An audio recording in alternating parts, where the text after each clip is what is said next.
بيبا بيبا، تعالي هحكي لك حدوته حلوه. حدوته ايه يا نانا؟ حدوته تيا والنظافه. يلا بينا. كان يا مكان، يا ساده يا كرام، وما يحلى الكلام الا بذكر النبي عليه افضل الصلاه والسلام. عليه الصلاه والسلام. في بنوته صغيره جميله اسمها تيا، والدلع تيتي. تيا كانت بتحب تروح الحضانة كل يوم، تلعب مع أصحابها وتتعلم حاجات جديدة. وفي يوم من الأيام دخلت تيا هي وأصحابها أوضة الرسم، وبدأوا يرسموا. ولاحظت حاجة غريبة، إن بعد حصة الرسم محدش من أصحابها راح يغسل إيديه غير سلمى صاحبتها. استغربت تيا قوي، وقالت لصاحبتها: إزاي نلعب ونرسم وإيدينا مش نضيفة؟ ده ممكن يخلينا نعيا. سلمى ردت وقالت: بس مفيش حد قال لنا نغسل كل مرة بعد الرسم.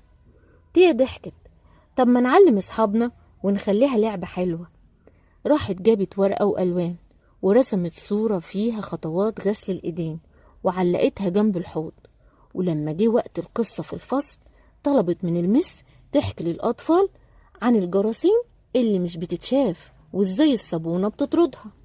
وبعدها بيومين واحد من أصحابها تعب، بطنه وجعته علشان أكل من غير ما يغسل إيديه. راحت المدرسة قالت للأولاد: شايفين؟ غسل الإيدين مهم علشان يحمينا من الأمراض والجراثيم. ومن يومها كل البنات والأولاد بقوا يغسلوا إيديهم قبل الأكل وبعد اللعب. دي كام يوم المدرسة كافئت تيا بشهادة وسموها قائدة النظافة. ولما رجعت البيت جرت على ماما عشان تشوف الشهادة الجميلة، وقالت لها: برافو يا تيا، ايدين نظيفة تحمينا وتخلينا نلعب فرحانين كل يوم.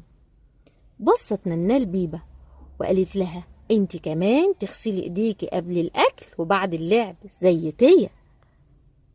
وتوتة توتة فرجت الحدوتة، بس لسه النظافة مطلوبة.